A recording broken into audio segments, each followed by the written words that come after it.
Well, good afternoon. My name is Ben Williamson. I'm the administrator at Grace Christian. I'm here with Brian Bradshaw. Uh, Brian's been with our school a long time. You started with Grace Christian with your oldest daughter, Kaylee, in preschool. She graduated last year. That's like 13 years, maybe more.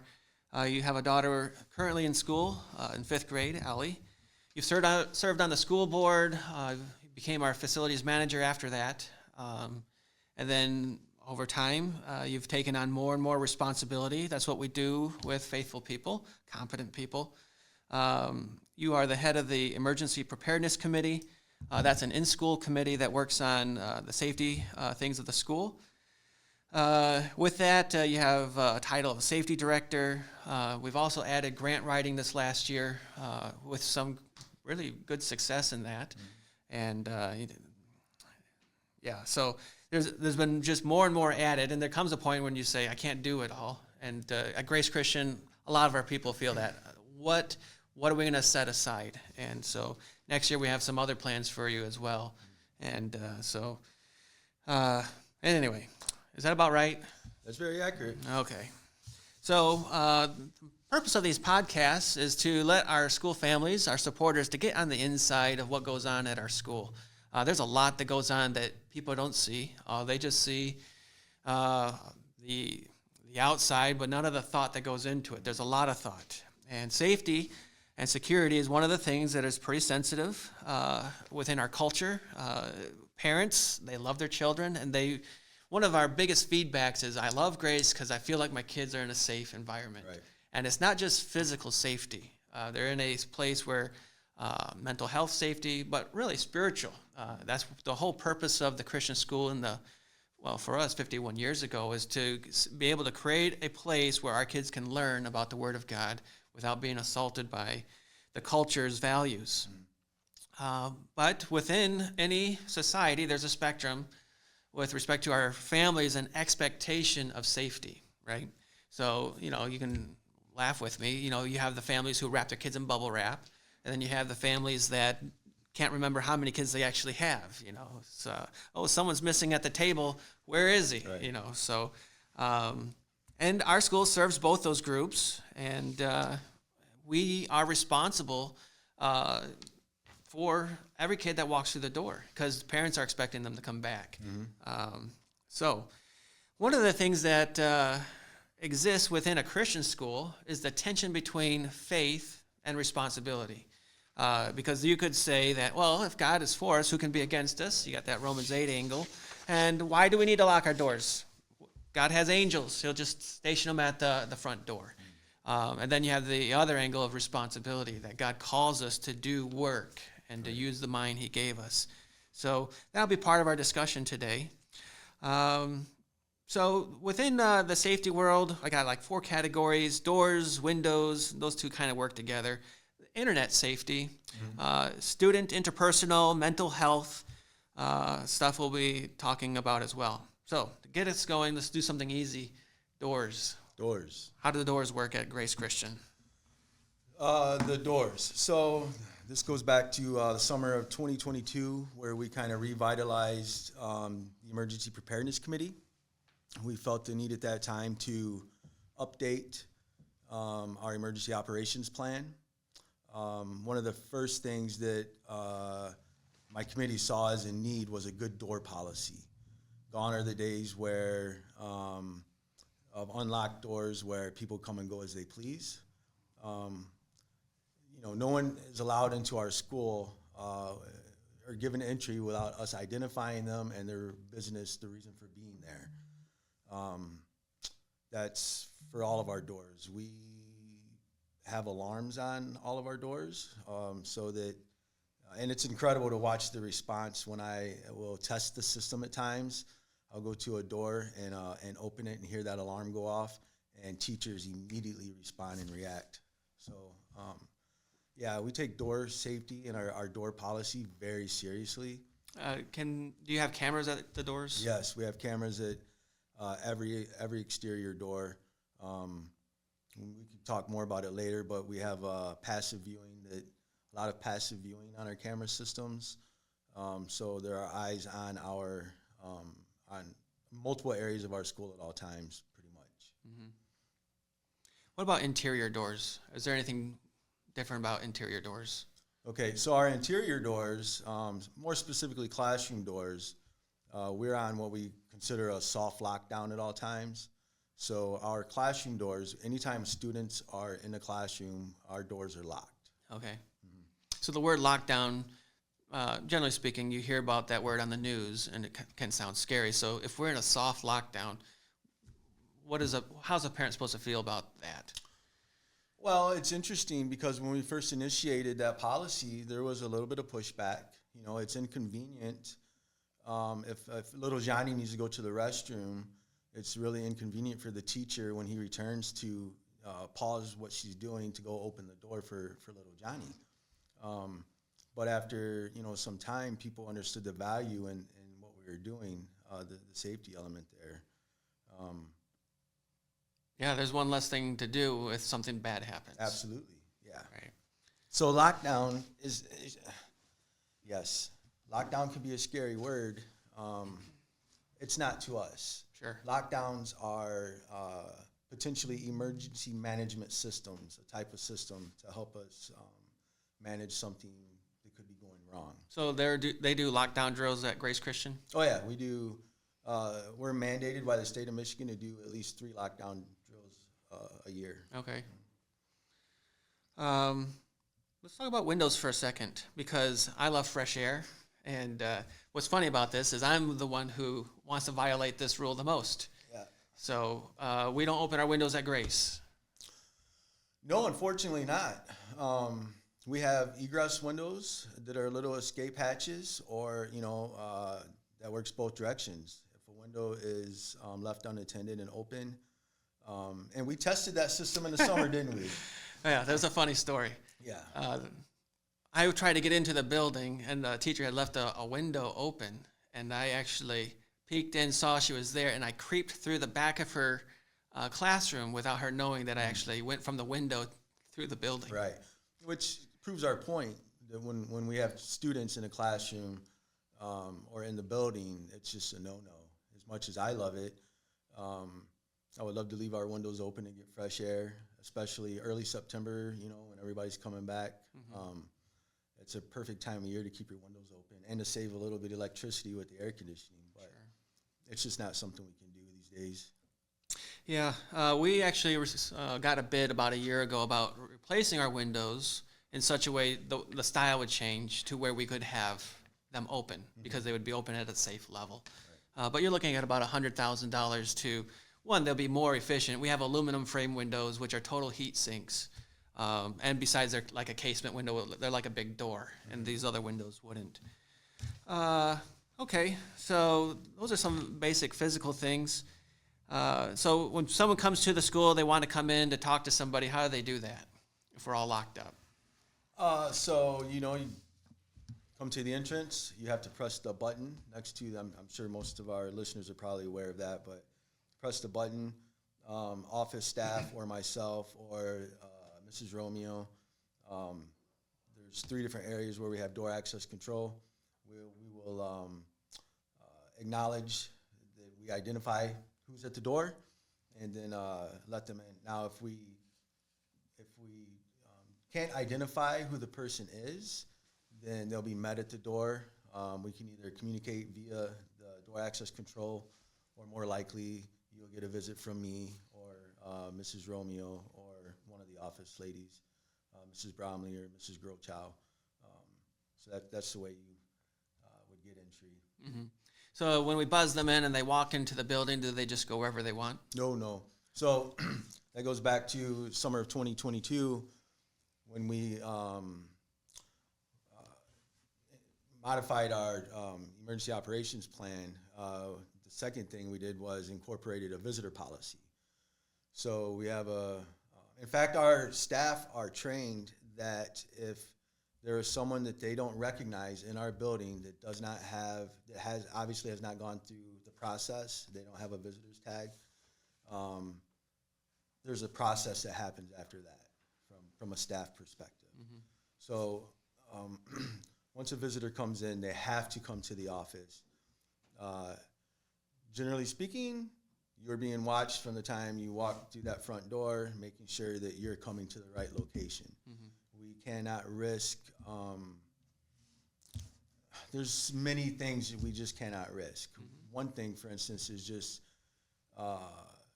interaction with students.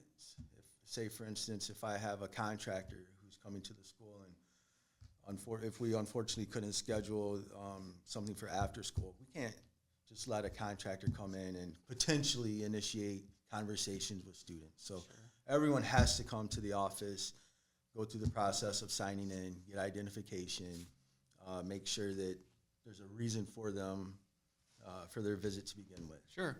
So have you had situations where people have walked in and they don't go to the office? Oh, yeah. And what happens? They get tracked down. They do. Yeah. I've seen secretaries like, where are they? And they start chasing. Oh, yes. Yeah. 100%. Yeah, they're on the ball with that. So, good. Well, safety and security grant is something that you acquired a couple years ago. Can you tell me more? That was a Michigan grant, is that right? What was that first one we got? I know it was a significant amount for us, and the idea of it being every year. What was this year's version of it? Okay. What were we able to accomplish with the first one?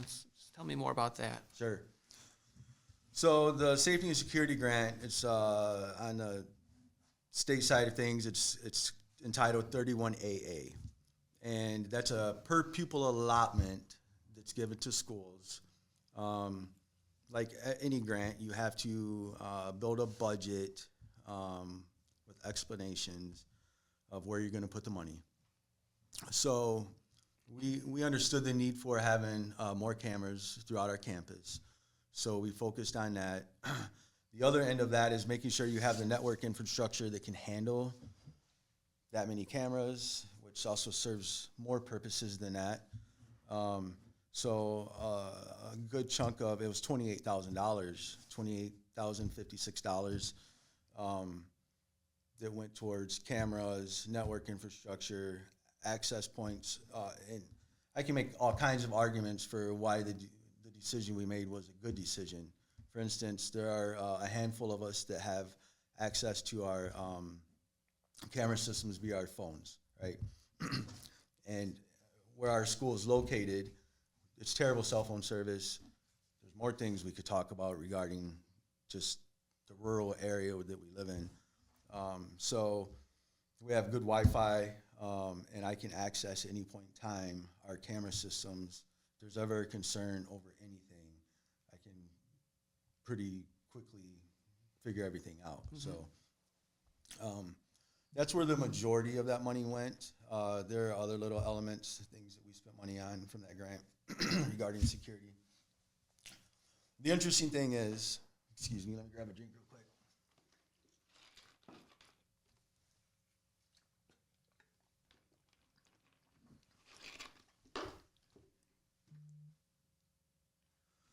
The interesting thing about the 31AA grant was the first year of the release, the idea, what the state was asking for was for 50% of the money to address mental health amongst your student population.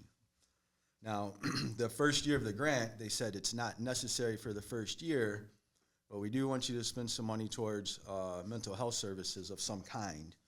And the idea of the grant in years to come would be that 50% of the money would always have to go to mental health. So, that's a whole nother conversation regarding, our Christian community regarding mental health. There's some people that don't like the word. You get both ends of the spectrum with that. So we knew that was something that we would have to cautiously address with probably, bringing in Christian professionals to help guide us with the school leadership.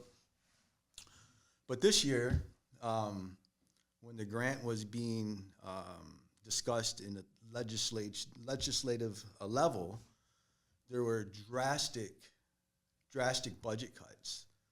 So I tried to stay on top of that because I'm waiting for the day that the grant's released, trying to be prepared to rock and roll on it. So legislation met several times. They haggled it out, and when it was all said and done, they slashed the school safety budget at least for non-public Christian schools by over 90%. Oh, wow. They slashed the budget for public schools too, so that per pupil allotment. So they put a value on what school security and mental health expense should be per pupil, right? Okay, yeah. And they cut that by 90%. Wow. They also removed the mental health element Okay. this year. So what does next year bring? I don't know. I can tell you what parents in our community can do is be vocal about it, to write all of our local state people and let them know this is unacceptable. It's unacceptable at a non-public Christian school level, but it's certainly unacceptable for a public school. Sure. Yeah, the mental health component, as a Christian school, we think of mental health as psychology. But a lot of the things we do on a weekly basis, I think of chapel. If the public school was able to have a chapel once a week, I think their mental health would improve significantly. We offer something at our school that has great value, and we don't charge for it per se in the sense of grant stuff. But I think, we see that in the world. They're dying because they're rejecting the Lord of life. So, you mentioned internet. Is there an internet safety protocol? What is our internet? Is it good? Is it bad? Is it a problem with students? What do we see in that component of security? So we have what I think is a really good system regarding our network. We have great firewalls. I have a lot of control over that with our contractor.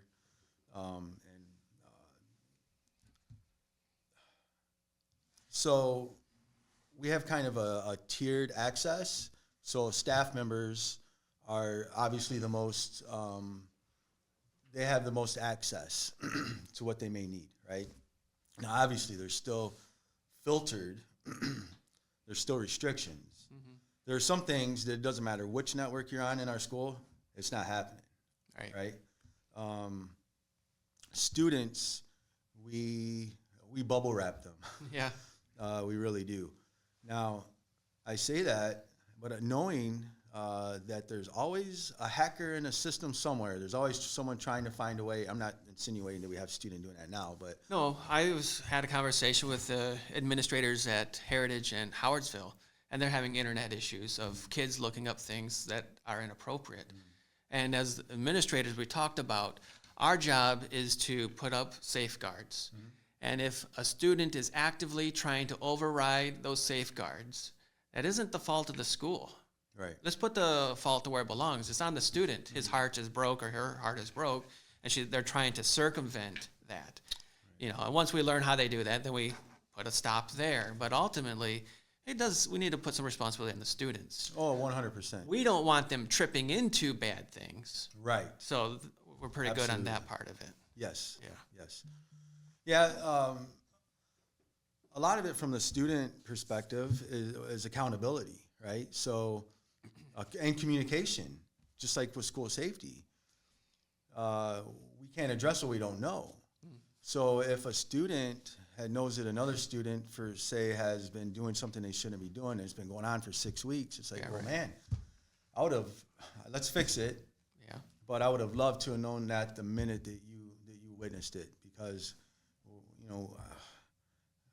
I cannot live with myself knowing that a child has seen something that they shouldn't see at our school. Sure. Right? So accountability, number one, especially with our older students, is holding each other accountable. There's absolutely nothing wrong with going to your friend and saying, hey, don't do that. Right. Yeah, it hurts me, but it's hurting you. And we do have that at our school. We see accountability amongst especially our secondary students. But that's what we would hope for, communication and accountability if a situation like that were to ever arise. Our school's not the only one who deals with students not letting administration or teachers or their parents know that there's something bad going on for a long time. And, that school expression, okay to say, what's that? So that's a system set in place by the state of Michigan. Okay to Say is a program where if there is something concerning that a student has seen or heard, and they're afraid to talk to an adult, or maybe they have great relationships with all of the staff, but they're maybe too embarrassed, whatever the case may be, they can follow the directions on all of those posters that are in our school, and they can anonymously report something of concern.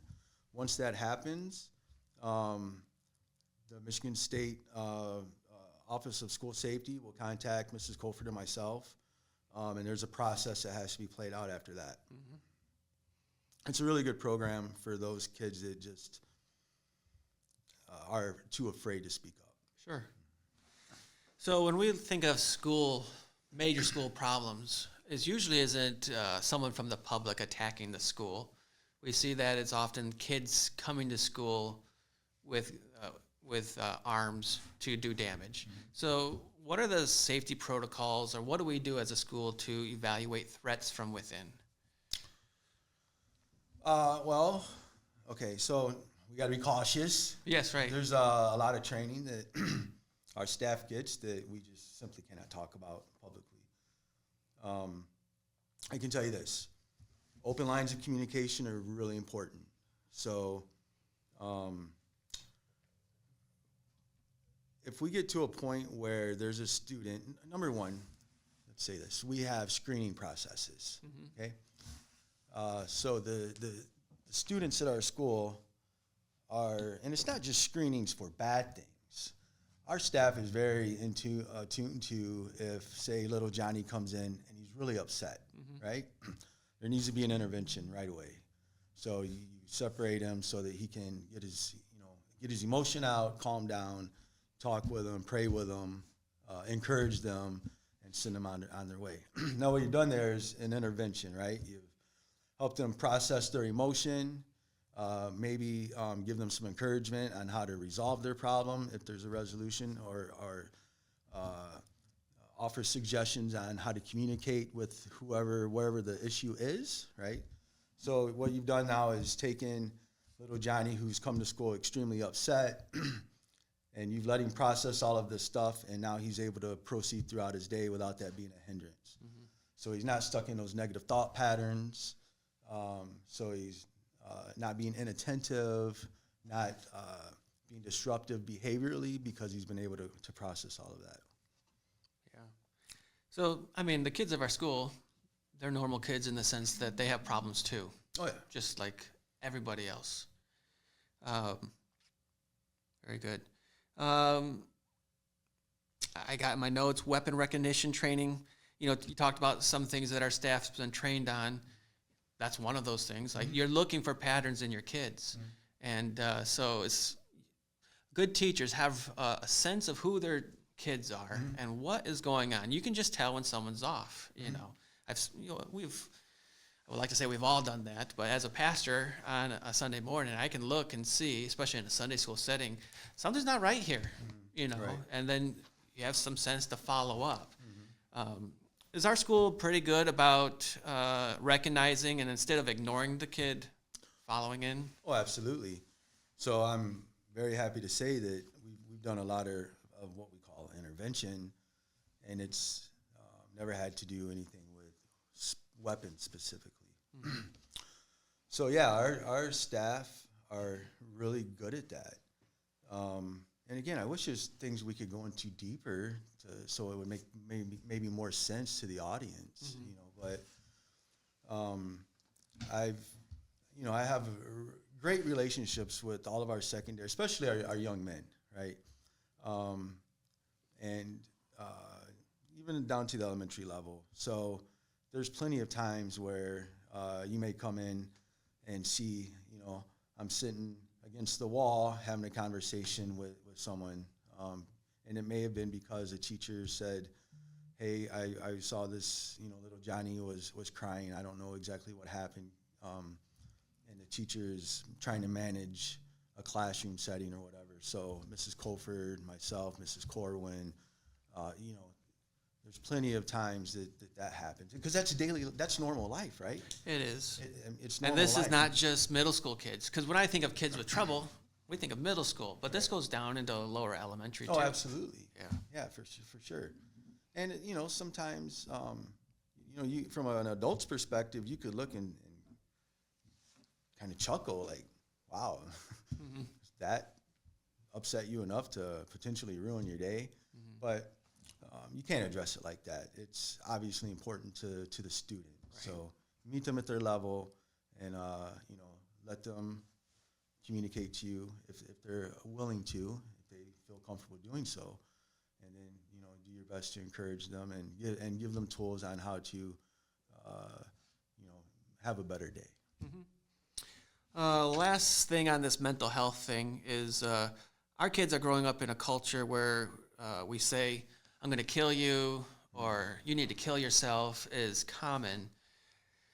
Those are really tough words in the school setting because we deal with this idea of, is this a real threat, or are they just being stupid or foolish? And so you have anything on what it is, the tension of suicide, which is a real issue for teenagers, and this idea of, I'm going to kill you. Yeah, we got 2 hours? Right. Yeah, so one of the things I say at my church is we should not judge our students at church on the culture that they live in, right? We need to help them and guide them away from that, but I know that might sound crazy.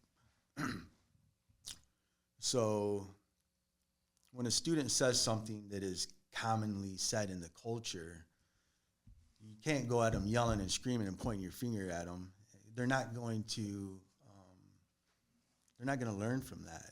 You have to approach it with love and kindness and sit down and say, let's talk about the words you just used. Right? Like I want you, one of the things you can do to really impact, especially a student, is if they've written something, with maybe verbiage they shouldn't have used. One of the best things you can do is read it out loud to them, because once they hear it, the words that they themselves have communicated, all of a sudden it has an impact. It reminds me of the school board meetings where parents are reading literature that's in the library, and the school board says, that's offensive, don't say it. Yeah. And so when the kids are saying, well, I just wrote it, it doesn't mean anything, and you say it out loud, they're like, don't say that, that's offensive. Or like, Right. That's the point. Right. So this conversation kind of goes into nearing threat assessment level, right? So when a kid says... the next thing to that Okay. is, when we do a threat assessment, what does that even mean? So it's assessing a potential threat. Okay. So what's a threat? A threat to you looks different than a threat to me, or you know what I mean? That's right. So anytime someone feels threatened, we have to take it seriously and then begin an assessment process. So there's kind of, investigation, quick, well, I say quick, it's time consuming, but It moves up the priority list. Oh, yes, absolutely, 100%. It'll stop Mrs. Colford and myself in our tracks. So we will address the situation, get information. It really depends on what the situation is, right? There's lots of different ways this can go based on how things look initially. Mm-hmm. So, but specifically talking about kids that say, go jump off a bridge, right? What am I trying to communicate? From a parent's perspective, like if there's parents who have dealt with maybe disciplinary actions by the school, and then their kid comes back home and they says, hey, such and such said the same thing that I did, and they didn't get in trouble. It's like, hold on. I would love to sit down and have a full conversation with you regarding the details of this, but FERPA, and there's so many reasons why we can't have this conversation. But what you have to do is trust that we're doing our jobs to the best of our ability, and also that we've handled and made corrective actions on a student level to make sure that they correct this behavior. James is full of guidance on our speech. And, we really try to let the students know that what you say matters. The words matter. Yeah, because they say, I'm just joking. And a lot of their threats on the surface isn't a threat. Right. But we're dealing with young people whose minds are pretty impressionable. So if I tell you to go hang yourself, you're not going to go hang yourself. But you might have a bad day, and you're thinking, so-and-so said I should go hang myself. And yeah, you're speaking generally, like with what you see most commonly, then that's absolutely right. We still want to be made aware of those things and address them and correct them. I've had that conversation recently with students about, I hold my boys in string class. So I hold them accountable for the words they use. Right. I tell them I want you to have fun because I want them to stay engaged in my class, and I want them to love what they're doing. So I want them to have a little bit of fun while they're doing it. But at the same time, they're really competitive in my class, right? Mm-hmm. Well, it's great to be competitive, but you can't do that by putting someone down or disparaging them. Right. You can be competitive and still try to uplift your brother or sister. Yeah, a lot of our attention to threats is the one who makes the threat, right? Because we're evaluating, are they really a threat? But there's another end of it of who was threatened, because there's parents on both sides, there's kids on both sides. And that's where we talked about at the beginning, the spectrum of parenting there is, if my child is threatened, that's concerning to me. And I want to know, not just think or feel, but know that my kid's going to be okay going there. Right. Because bullying, I guess, has been since the beginning of time. Oh, absolutely. And there's different levels of bully. And we want our kids to have a place they can come and not be dealing with nonsense. Right, absolutely. Yeah, so you do have to address, I hate using the word victim because I think it's been so watered down in our culture. But if a student has really felt threatened, then we kind of look at them, they are the victim in this scenario. So usually, excuse me, once the information gets to us, we go to that student to find out, explain to us what has happened from your perspective, and then assure them, number one, I'm very sorry that has happened. Number two, we're going to resolve it. We're not going to allow you to be put in this position anymore. And if you have more problems, we need to know about it, right? So we do address both sides of the element there. There's a lot of moving parts in that, and it seems like I doubt you bat 1,000.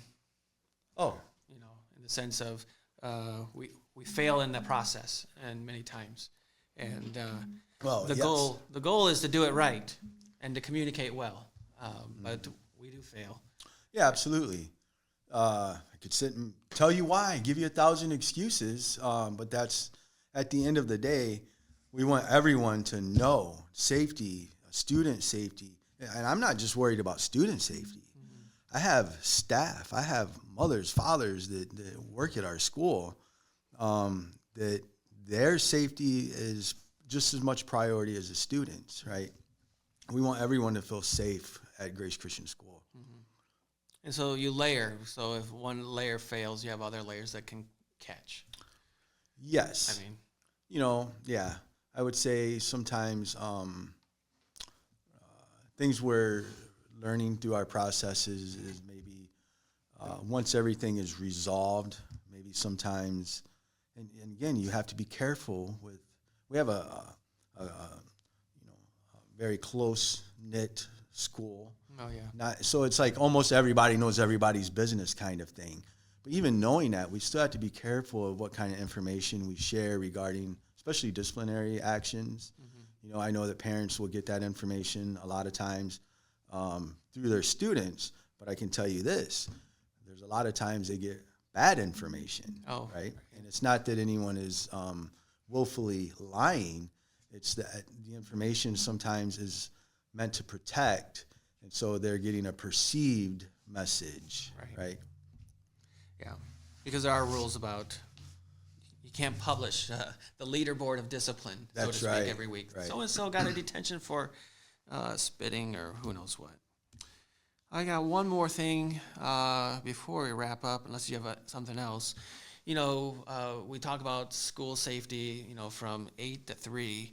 What about event safety? You know, we've got big things coming up. We got the auction. From this perspective, we have the auction coming up. By the time this will be posted, it'll be history. What kind of things are in place for those kinds of things?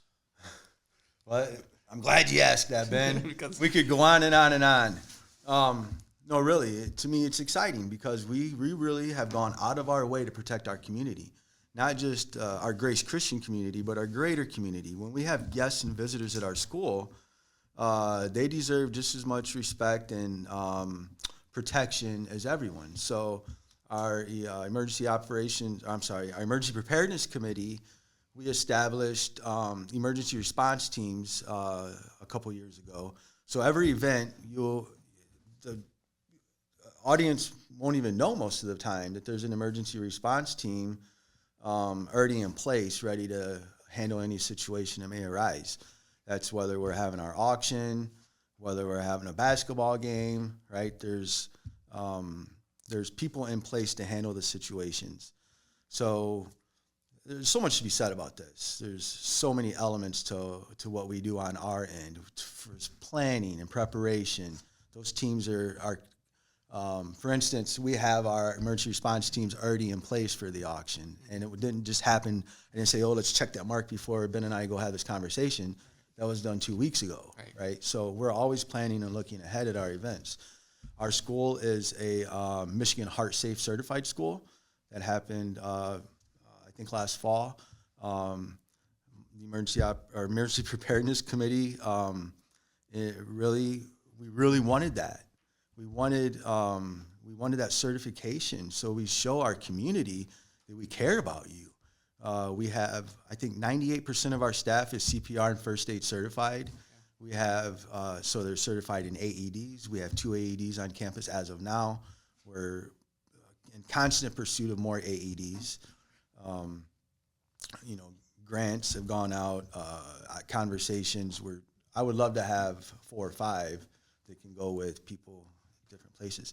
And it's not that necessarily, say you're going on a field trip and you take an AED with you. It's not that I'm concerned that you or the students, but what if you're somewhere and a member of the greater community is having a cardiac problem? Sure.